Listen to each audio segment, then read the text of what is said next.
Kuzuzangpo, and a very warm welcome to our weekly news magazine program, Bhutan This Week. I'm Sonam Rinchen. Our top stories this week. The nation observed the 6th anniversary of the coronation of His Majesty the King.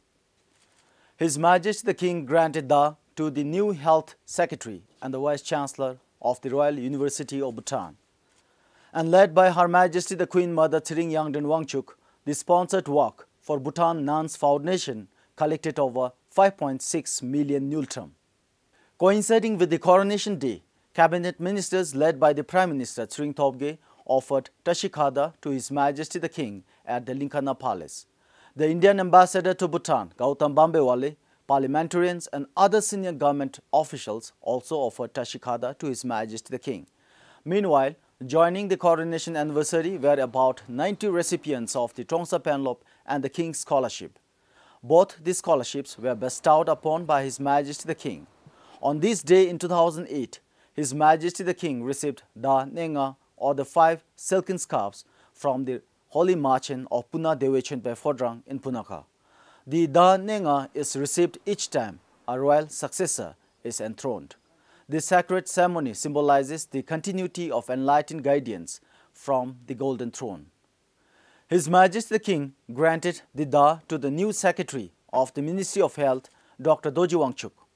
As per the Constitution, His Majesty the King appoints secretaries to the government on the recommendation of the Prime Minister, who obtains nominations from the Royal Civil Service Commission.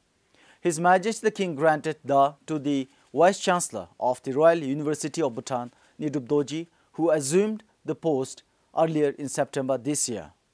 Led by Her Majesty the Queen Mother Thiring Yangden Wangchuk, around 300 volunteers took part in a sponsored walk in Paro. The 48-kilometer walk was organized to raise funds for the projects of the Bhutan Nuns Foundation. The sponsored walk collected over 5.6 million nultram.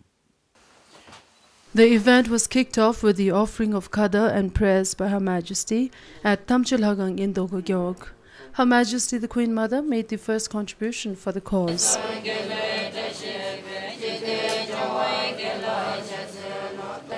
A short prayer was also recited by nuns before the walk. At 3 a.m., with just the moonlight and torches to light the way, Her Majesty the Queen Mother led the walk. Along the way, members of the community also offered their contributions. At dawn, volunteers led by Her Majesty reached Nimizampa in Wachagyog, around 15 kilometers by car from the starting point. The route for the walk is to pass through 3 historical religious sites, taking participants across 6 gyeogs in the Songkhak, visiting Tamchilhagang at the starting point, Kichulhagang on the way, and Tlaiding at the end. It is a belief that visiting the 3 temples in a single day will shower the visitors with blessings.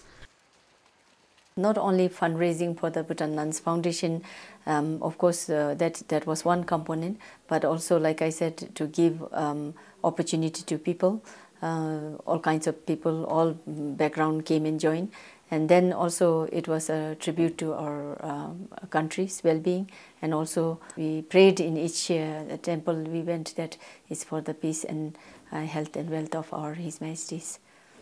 Representatives from the 3 armed forces, among others, also offered their contributions at the Ugin Pelru Palace, where the group halted for breakfast. The journey then continued towards Kichulhagang, where Her Majesty offered prayers. Volunteers including teachers, students, armed forces, civil servants, locals and other individuals took part in the walk.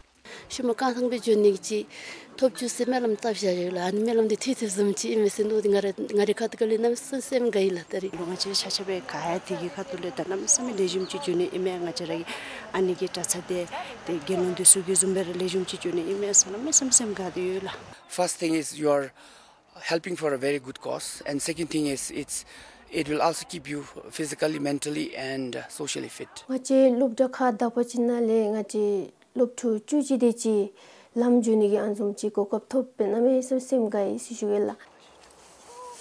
After about 16 hours, participants reached their final destination. Her Majesty offered prayers and lit butter lamps at the monastery. A final prayer ceremony in presence of Her Majesty the Queen Mother and Her Royal Highness Ajukezang Wangmo Wangchuk finally concluded the event.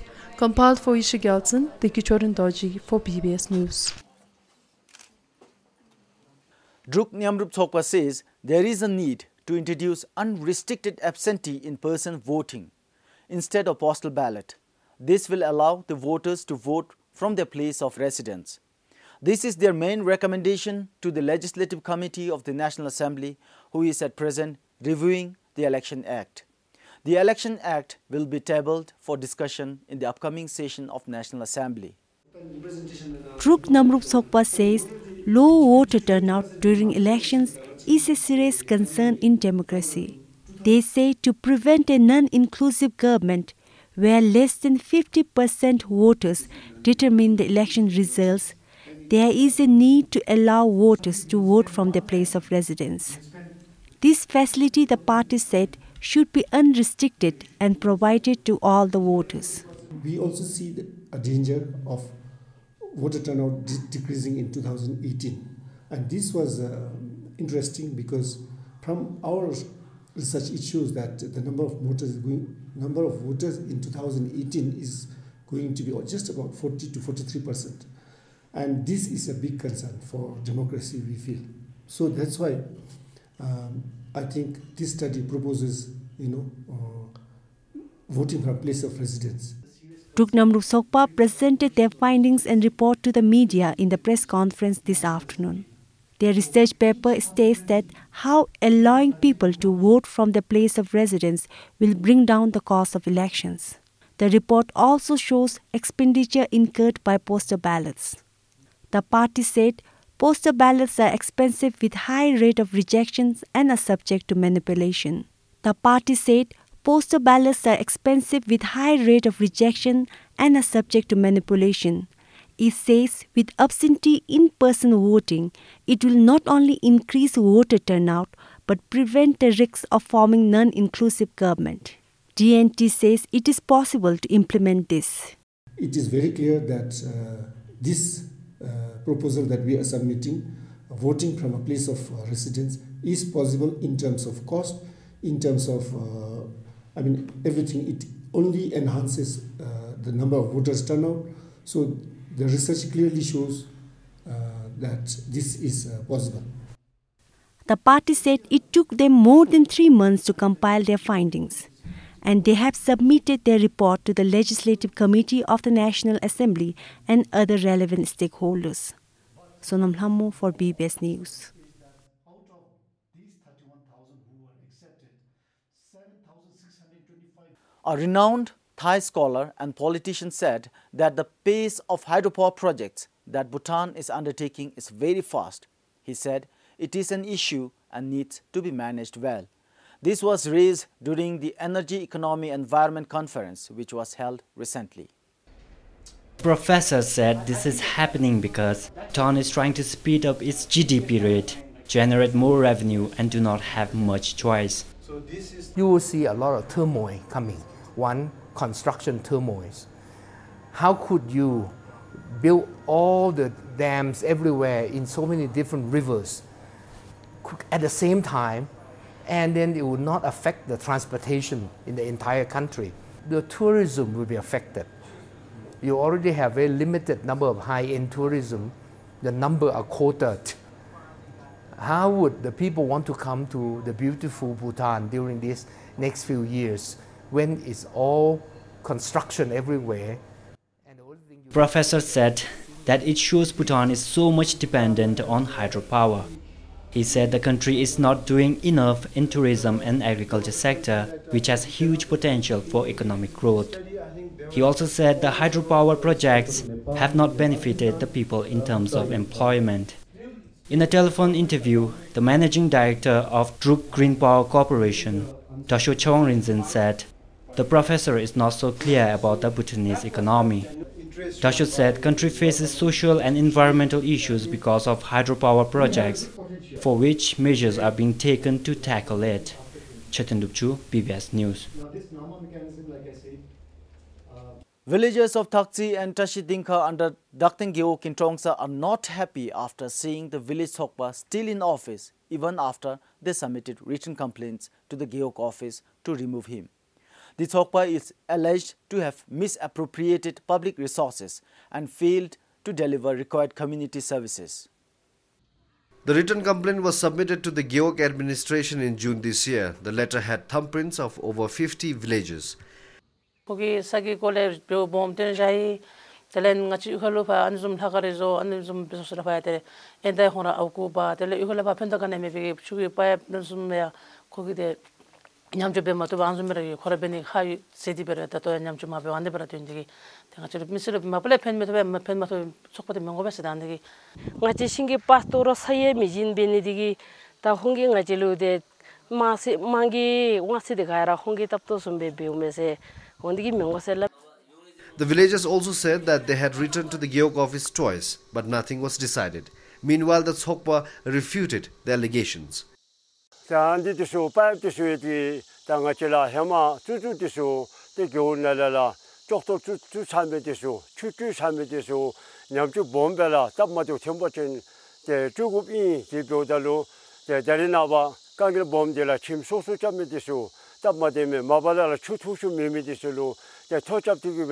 공기 주기가 할래 마 콜라 주사센체 미저가 뒤지 유비나 아니 토지 잡시나 제 겨울나 피디기베 때 콜라라바 대베 찌찌 이제 슈다 아니 엔더디게 제대 협달로 사가자게 담달로 제 다리념 주보달로 야라마 라베 미디 수기 꼬답다 차가야 수미디 가요 고미슈베 콜레 미타이 징어 미타이 이제 슈니라 때 사제 미디 수기 때 가루 수상 따와진 사지 마사베 겨달로 에카지다 디스틴트 정화도 디 한디 마살베 저우달로 하가나 수고베 사디 dom기 디산입지도 한디 저러 속보 사이적 보세디베 제가 마사 임버줄 하가나 가버전 레심베 제디베 전미비 사디 토안이 죽다모줄 레심베 제가 사이적지.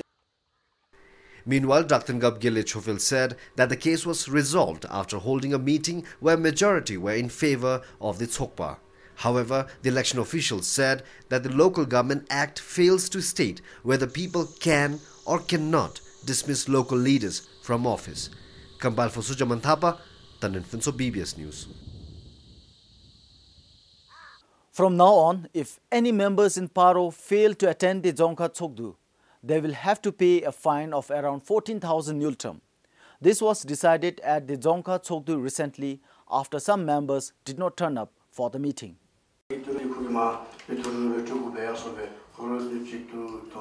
Local leaders from 10 Geoks in Paro put forward their concerns after there were no relevant officials to clarify on the issues being discussed in the meeting. The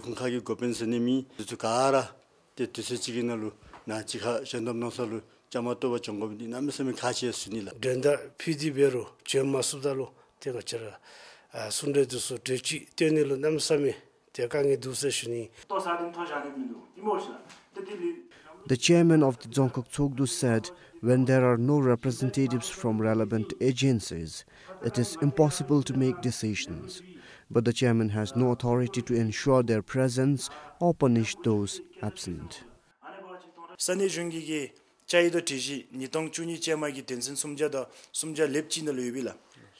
According to the rules and regulations of the Local Government Act, if any individual, whether government official or not, does not turn up when asked to do so by the Dzongkhak administration or the Dzongda, they can be fined as maximum amount equal to the national daily wage for 3 months, which comes to about 14,000 Newton.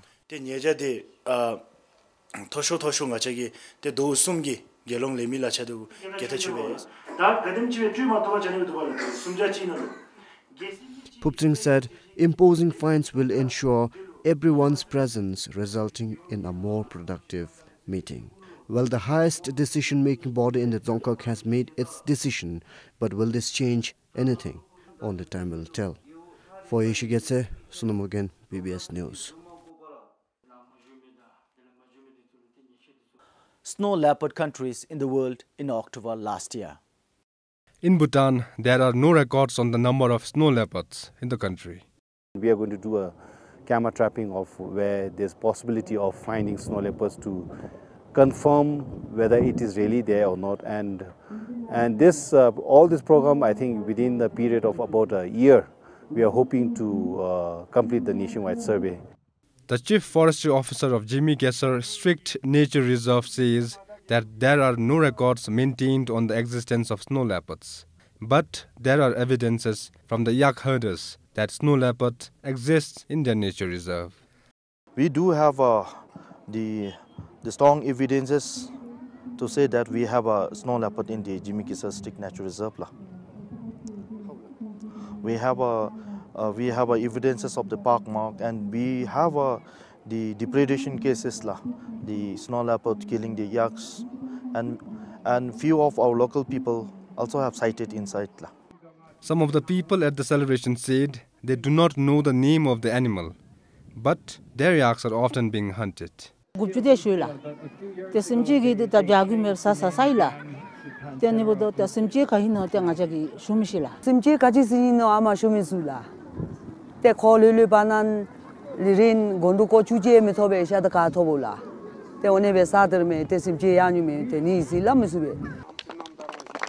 Meanwhile, the Speaker of National Assembly, who graced the day, announced that the Tursa Strict Nature Reserve to be named as Jigme Kesar Strict Nature Reserve from now. Compiled for Ishing YouTube, Namgyu Wangchuk, BBS News. Tigers are one of the most endangered animals in the world. Bhutan being one of the important landscapes for conservation of the wild cats, efforts are in progress to monitor and protect the tiger reserves. These are some of the pictures captured from the forests of Jigme Singye Wangchuk National Park. So far, 12 tigers were captured on camera. 2 were breeding tigers. A team from Ugin Wangchuk Institute for Conservation and Environment in Bumtang captured the images on systematic camera traps since 2010. More than 300 cameras are still in the forests of the Royal Manas and Jigme Singye Wangchuk National Parks. An official from Ugin Wangchuk Institute for Conservation and Environment in Bumtang speaks on how critical Bhutan is as a place for the conservation of tigers globally. Bhutan is also a very critical link between the Tarai Arc tiger conservation landscape and Northeast Indian tiger conservation landscape. So Bhutan form a very critical link. Bhutan not only have a good tiger population within the country, but it also is a very critical link that connect two important tiger conservation landscape. So Bhutan is very important in the region. So for the conservation of tiger, if the tiger conservation in the region is to succeed, then Bhutan is a critical part of that. International wildlife experts also feel the importance of Bhutan for tiger conservation. The entire world is really looking towards Bhutan. The entire world is respects and is really in awe of Bhutan, both because of the biodiversity that's here and because of the commitment to conservation that's been present through the kings, the last few kings. And so the people of the world are very excited about conservation of biodiversity in Bhutan, and it needs to be done with strong science, and that's another thing that's very exciting to see here in Bhutan. The wildlife experts also described the findings on the presence of breeding tigers as interesting and encouraging. Compiled for Komal Kharka, Sonam Lhamo for BBS News. Government schools in Thimphu had been experiencing cramped classrooms over the years. Next academic session will be no different. With the schools under ever-increasing admission pressure, the situation is likely to worsen. Low-selling middle secondary schools' current teacher-student ratio is 1:45 in some classes. That exceeds the ideal ratio of 1:35. With admission pressure showing no signs of abating, the school is likely to see more cramped classes. Basically, the Thimphu schools, the government schools, are facing a lot of admission pressure. But having said, I think it depends upon the school, how they take it also. For instance, my school, I think the classes are quite cramped, but we ensure that once it's admitted, once the children is admitted in a school, it's our duty to ensure the quality teaching is delivered to the students. Parents, yeah. The situation is the same for other government schools in Thimphu. increase in private school fees has put government schools under more pressure. Quite a number of private school students are now seeking admission in government schools. The Tromde Education Office handles admission of transfer cases, meaning students whose parents are posted to Thimphu from other Dzongkhaks. The senior Tromde Education Officer says Thimphu sees more than 1,000 students coming in from other Dzongkhaks every year.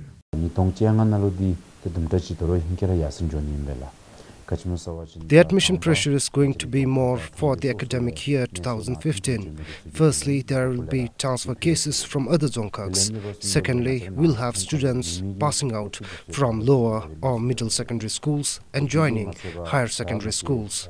And finally, the increase in the school fees of private schools is adding to the pressure.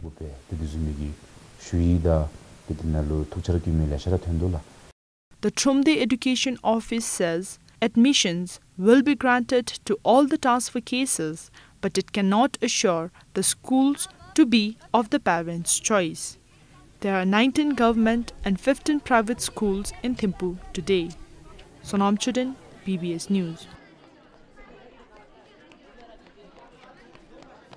30 unemployed youth were in Gelifu for over 2 weeks attending a training organized by Dzongkha Development Commission. The training is aimed at providing skills to make the participants employable. 22-year-old Tashi Chodin completed class 12 in 2011. Due to a financial problem, she could not continue her studies. For the last 3 years, she has been looking for a job but failed to find one. She said finding a job is very difficult. Till now, I have been unemployed. I just stayed at home. When I go to look for a job, I cannot get one. I'm hoping this training will help me to find a job. Like her, the rest are also unemployed. Some have finished class 10 and others completed class 12. There were graduates also. They are hopeful the skills they gained from the training will help them find a job. The training has been organized for unemployed youth like myself. We learned about IT and many more. From now, I pray that I would find a good job. In a hope to get a job, I came here. Once the training is over, if we get job opportunity, we will be happy but can't say if we can get or not.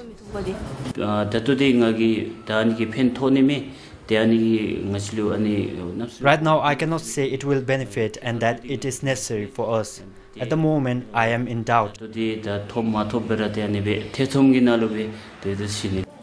Apart from giving the participants skills, the training is also aimed at promoting Dzongkha.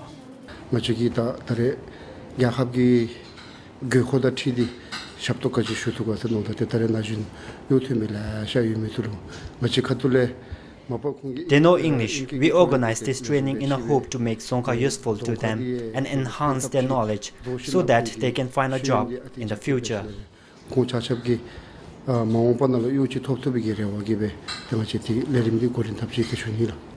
As the 2-week training came to an end, 2 participants have been employed.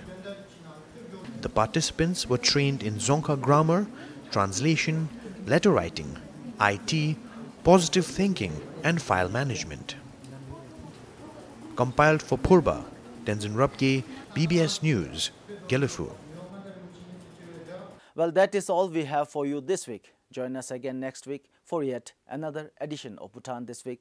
Until then, it is goodbye from me, and I am Sonam Rinchen.